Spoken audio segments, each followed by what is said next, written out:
মাই ভারতের উদ্যোগে ও মাতা সংঘ ক্লাবের ব্যবস্থাপনায় বিকাশ দিবস পালন পালংঘাটে।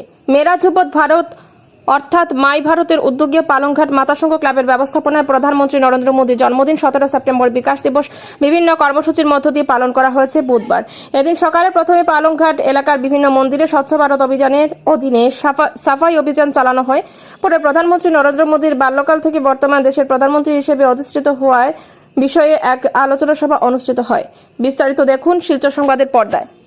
বলতে চাই উনি আমাদের ঈশ্বর বা ভগবান, কারণ ভারত অনেক পিছিয়ে ছিল। ভারত বিকারী দেশ বলতো যখন বিদেশ যেতাম।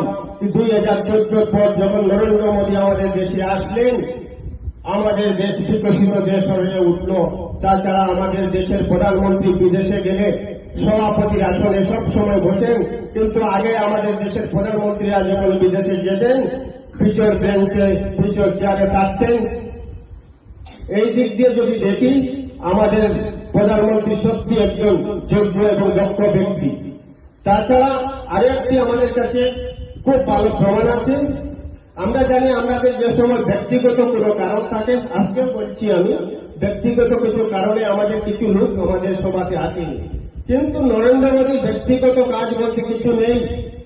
যখন ওনার প্রিয় মা মারা যান, তখন ওনার মার সৎ ক্রিয়া করে পুরোটা শেষ হয়নি, সেদিনও উনি কলকাতায় একটি সভাতে উনি এসে উপস্থিত হয়ে ওনার সভাটি করেছেন।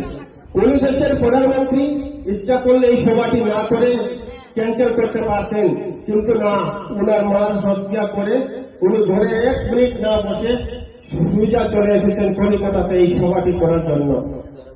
বিভিন্ন অঙ্গলে যদি দেখতে চাই, শৌচালয় থেকে আকাশের চন্দ্রযান পর্যন্ত নরেন্দ্র মোদীর কথা যদি আমি বলতে চাই, সারা দিন বললেই শেষ হবে না।